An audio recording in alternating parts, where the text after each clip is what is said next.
Iran has begun major Navy drills in the Strait of Hormuz. U.S. defense officials say dozens of small military boats have been deployed by the Islamic Revolutionary Guard Corps in the beginning stages of these exercises. Officials say the boats were deployed for a, quote, swarming operation meant to shut down the strait should a conflict with the United States break out. These exercises come as tensions between the USA and Iran continue to escalate. For more on this, we're joined by Marjorie Cohn, professor at the Thomas Jefferson Law School and former president of the National Lawyers Guild. Thank you for joining us, Marjorie. Thank you for having me, Holland. Should the USA, our military, be concerned by these exercises? Are they a threat to our forces in the region? Well, Iran, that's their region. It's not our region. And Trump has been making incredible threats against Iran primarily to deflect criticism away from the summit with Putin and the Russia investigation. In addition, Trump wants to appease Israel. Iran's leadership is not monolithic the way North Korea's is, because Trump also had the same kind of threats against North Korea. North Korea has nuclear weapons, Iran doesn't. And I think that Trump feels that a war would help him with the midterm elections, in addition to changing the subject. President Trump has threatened both Iran and North Korea with unprecedented military violence. How surprised would you be if Mr. Trump actually used military force against Iran? I would not be surprised, and I think that Israel has been really supporting regime change for quite a long time. Trump has deferred to Israel, has pandered to Israel. That was clear in Trump's declaration that Jerusalem is the capital of Israel, contrary to international agreements and understanding all over the world, and that led, of course, to condemnation around the world.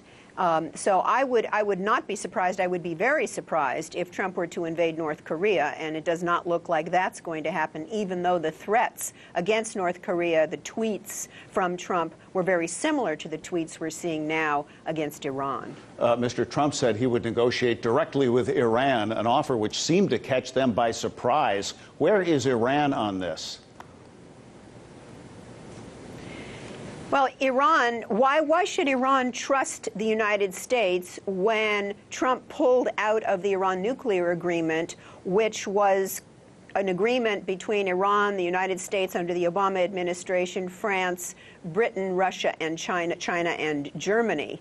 And that agreement was keeping Iran from developing nuclear weapons. The UN International Atomic Energy Agency said several times that Iran was complying with the deal, and yet once again pandering to Israel, Trump pulled out of that deal. So if you were Iran, would you trust Trump if he sat down with you and made certain agreements? I don't think so. And not only that, Secretary of State Mike Pompeo a couple of months ago came up with 12 demands that Iran would have to meet.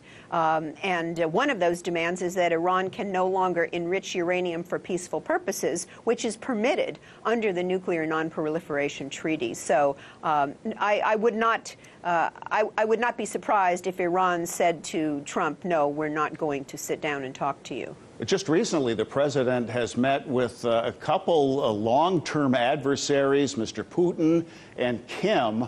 Ironically, we were friendly with Iran more recently. It was Jimmy Carter who bailed out the Shah. Seems ironic. Why do you think Trump is toughest on Iran? Because of Israel. Trump does not have any problem with dictators. That's clear. He was cozying up to Kim Jong-un, cozying up to Duterte in the Philippines, who's been massacring his people. But Iran is considered by Israel to be an existential threat, even though that supposed threat that Netanyahu continues to talk about from Iran is based upon fraudulent intelligence about terrorist threats, according to the Veteran Intelligence Professionals for Sanity, which just came out with a study saying the same way that there was fraudulent intelligence used by Bush before he went in and changed Iraq's regime in 2003, that Netanyahu is also using fraudulent intelligence to hype the terrorist threat from Iran. Marjorie Cohn, thank you for your perspective on this developing story. Hey YouTube, thanks for checking out our channel. We hope you enjoyed the video. We have tons of content for you just like this. For more of RT America's one-of-a-kind news and analysis, be sure to subscribe and never stop questioning more.